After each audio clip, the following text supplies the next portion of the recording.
Showtime's private screening with Martin Scorsese continues with the director's personal look at the making of Cape Fear. Cape Fear for me is kind of a test where I would take a traditional thriller, traditional B film material, and see if I could adapt myself to the task.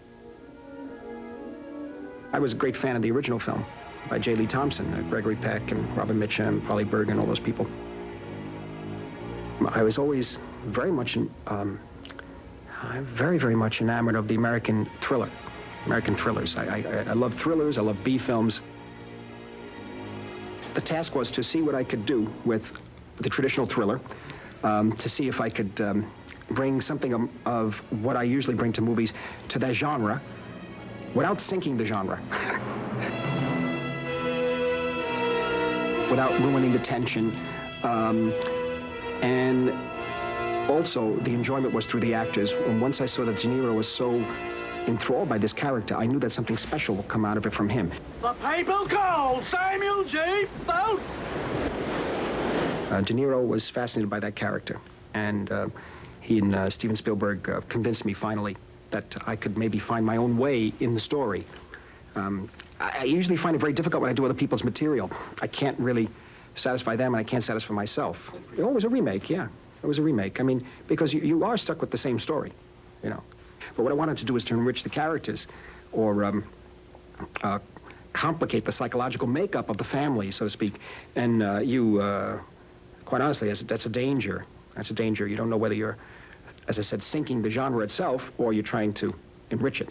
Oh, please, son of a bitch! This particular approach, the family is much more complicated than the original one. That's the main thing. That's the main thing we tried to do. Oh, honey. And it's in the tradition of the Mitchum performances that we all loved when we were growing up. Particularly The Night of the Hunter, one of the greatest pictures ever made.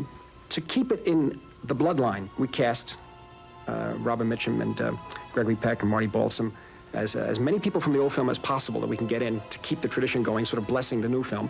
And we literally reused the original Bernard Herrmann score of the film, and Elmer Bernstein reorchestrated and reconducted it for stereo and readapted it to this film. We knew that in the tattooing, we'd be conjuring up the image, for those who know, the tattoos, of course, in the great Night of the Hunter, with love, L-O-V-E, on his hand, on his right hand, and H-A-T-E on his left hand, and love and hate, battling it out. We also knew that the tattoos had to be there because of the research we did in the jails and in the guys who were in jail. I mean, it's very, very important. It was a real chance to work with a real Hollywood movie. To really make a movie. I just tried to make it as entertaining as possible and with some depth. The other thing that I had never done before was really work in a traditional action sequence, a Hollywood action sequence. And I never really did an action scene like the end of Cape Fear, which was more 80s and 90s American filmmaking with boats in a tank and water, 1,000 pounds of water hitting the actors, and that's why I never did that. And that took about 6 weeks to shoot.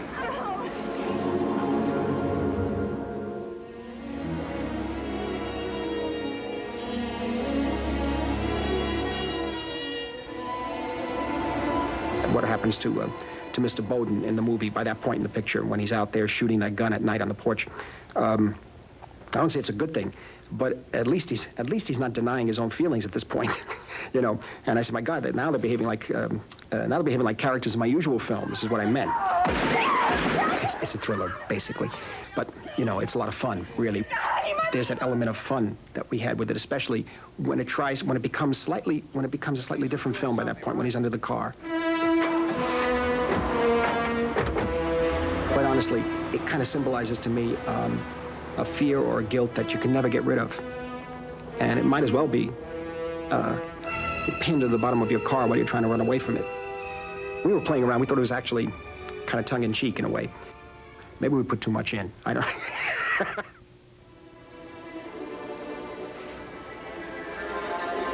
Hello? That particular scene, that was the scene that made me decide to make the movie. If we could do something special with the scene in which he terrorizes the young girl. In the old film, he basically scares her, and it's your traditional walking down a dark hall. But for now, I said, what he has to do is he's got to seduce her and convince her, and it has to be done through dialogue. And we started working on that scene, the very first draft of the rewrites, and there may have been 20 rewrites on that, and none of it was improvised. One line was improvised, I think. Where do you think I'm from? I don't know, but... If I told you, you're going to get mad at me? No.